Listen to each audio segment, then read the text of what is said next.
Good morning बच्चों। आज का हमारा टॉपिक एक बार फिर से है मल्टीपल्स एंड फैक्टर।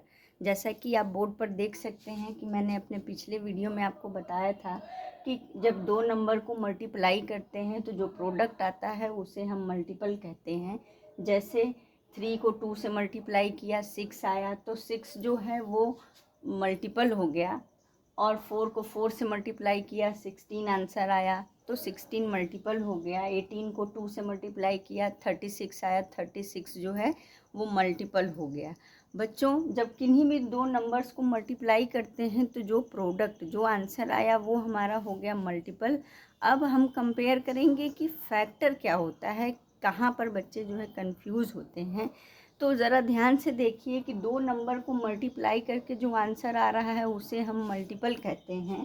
और अगर हम यहाँ पर एक नंबर ले लें 6 और कहें कि 6 का फैक्टर बताइए, तो 6 का फैक्टर का मतलब हो गया कि 1 तो सबका ही स्मॉलेस्ट कॉमन फैक्टर होता है। अब उसके बाद आपको देखना है कि किसकी किसकी टेबल में जो है 6 आता है। तो जैसा कि आप यहाँ पर देख रहे हैं कि 3 को 2 से मल्टीप्लाई किया है तो 6 आया है, तो मतलब कि 6 का 2 और 3 दोनों फैक्टर है। तो यहाँ पर 1, 2 और 3 लिख देंगे।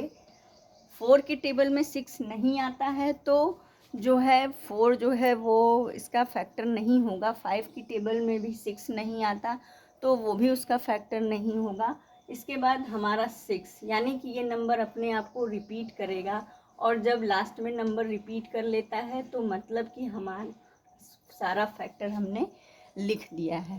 तो याद रखिए कि 1 सबका स्मॉलेस्ट कॉमन फैक्टर होता है, और ग्रेटेस्ट फैक्टर वो नंबर खुद होता है, सबसे लास्ट में आता है।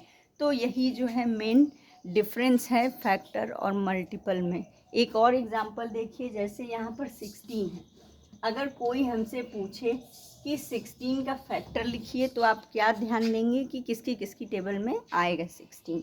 जैसा कि 1 सबसे पहले लिखेंगे, फिर देखेंगे कि 2 की टेबल में आता है कि नहीं, तो आता है। 2 8 16 होता है।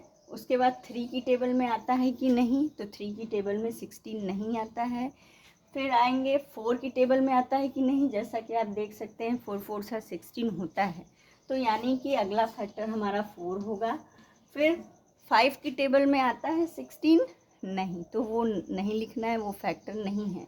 फिर 6 की टेबल में 16 आएगा नहीं, बिल्कुल नहीं आएगा, तो 6 भी इसका फैक्टर नहीं है। फिर आता है 7 की टेबल में 16 आता है नहीं, तो आप समझ लीजिए कि जिसकी टेबल में नहीं आता है वो उसका फैक्टर नहीं है। वैसे ही 8 की टेबल में 16 आता है, हाँ, क्योंकि 8 2s आर 16, तो अगला नंबर 8 है। फिर 9 की टेबल में आता है 16 नहीं, 10 की टेबल में आता है नहीं, 11 की टेबल में आता है 16 नहीं, 12 की टेबल में आता है नहीं, 13 की टेबल में 16 आता है नहीं। ऐसे ही बच्चों अब सीधा जो है 16 आएगा, और ये हो गया 16 का फैक्टर 1 2 4 8 16। तो बच्चों बस आप यही समझ लीजिए कि मल्टीपल मतलब जिसका मल्टीपल लिखने के लिए कह रहे हैं उसको आप नंबरों से मल्टीप्लाई कर करके लिखते जाइए किसी भी नंबर से। और फैक्टर का मतलब हो गया कि आपको बताना है कि वो किसकी किसकी टेबल में आता है। तो मिलते हैं अपने अगले वीडियो में, हमारे साथ बने रहिए।